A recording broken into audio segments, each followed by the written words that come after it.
各位学员，大家好。今天我们所要讨论的主题是神奇药草大麻第三部曲。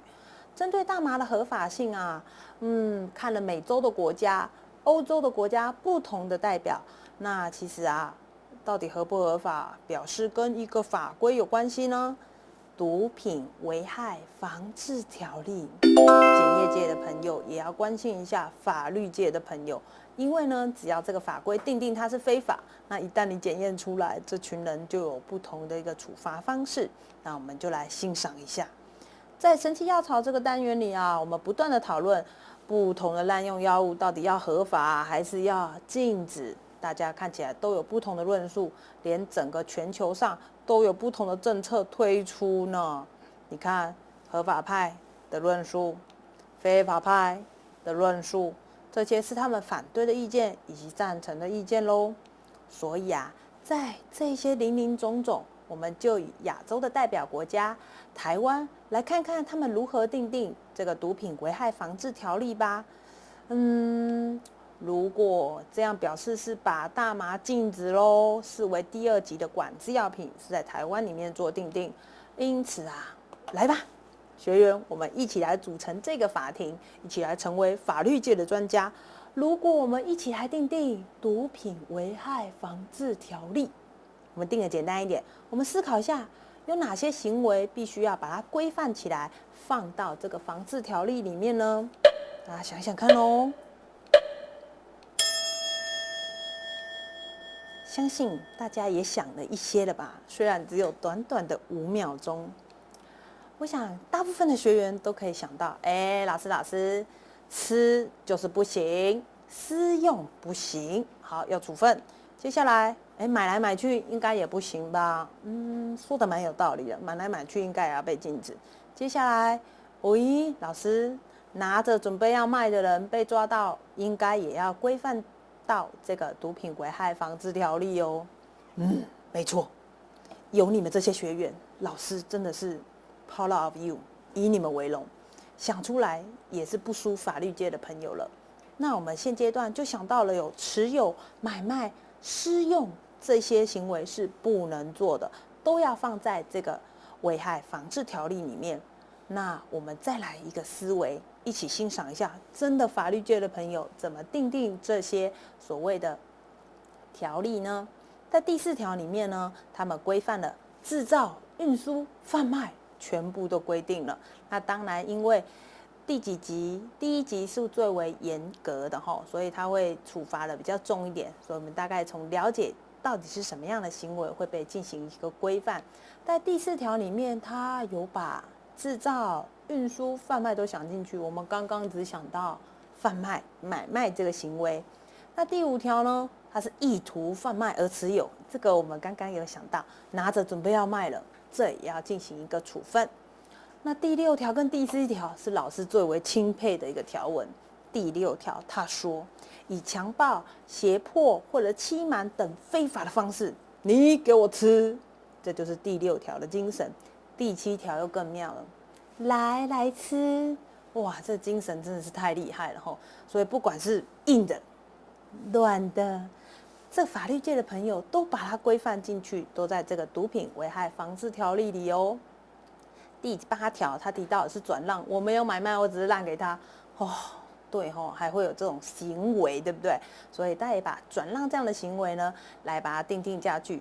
第10条是私用，我们一开始有想到，对吧？吃的人当然要进行一个处分，但是如果你们认真看的话，在第10条里面只针对第1级以及第2级的施用有相关的处罚以及刑责。那第3级、第4级呢？它是用别种方式来进行。那第11条里面有特别的规范，它提到拿着它持有这些毒品是要禁止的，并且输入了另外一个概念，叫做纯质净重。什么是纯质净重呢？也就是这一包10公克的看起来白白的粉，里面到底含有多少的海洛因？假设纯度是50%，就是一半的意思10克的这个白粉纯度只有50%，所以里面含有的海洛因成分其实只有5公克而已。那我们肉眼哪能看得出来到底有多纯呢？所以纯质净重怎么算出来？这就是检验世界检验人员常常要帮忙的地方了。警察单位送来的这些白白的粉末或者是晶体，他们要来了解的就是到底纯度是多少啊？因为他们要透过这个法律呢，来进行不同程度的刑责的处分，所以呢，就要开始协助法律界的朋友们验出这一包一包的样品到底纯度有多高。此外呢，在这第11条里面还写到一个，这一般学员不大会想得到的，如果是提供专供制造或施用第1级、第2级毒品的器具，对吼，有时候会有一些特别的器具来进行吸食毒品的动作，如果有人拿来卖的话，这些行为者呢，其实也要进行相当程度的一个处分哦。这个也非常厉害，我也非常钦佩。第12条，意图供制造毒品之用而栽种古柯碱、罂粟或者是大麻，都要进行处分。还记得吗？有一些滥用药物种类，其实它不是完全合成，是还需要透过栽种了。像我们的海洛因，前面是从罂粟花种，还发酵变成熟鸦片，熟鸦片再提炼成吗啡，最后采用合成的方式变成了海洛因。所以像海洛因这样的物质，我们都觉得它是一个半合成的一个滥用药物种类呢。那大麻呢，直接自己种所以连种植这件事情都要进行一个规范。那既然是用种的，就会有种子咯。所以你看看这第13条，这第14条也非常厉害。如果呢它是运输啊、买卖啊，或是拿着转让这些种子的话，也一律要接受相关的处分。哇，有没有突然很钦佩法律界的朋友们？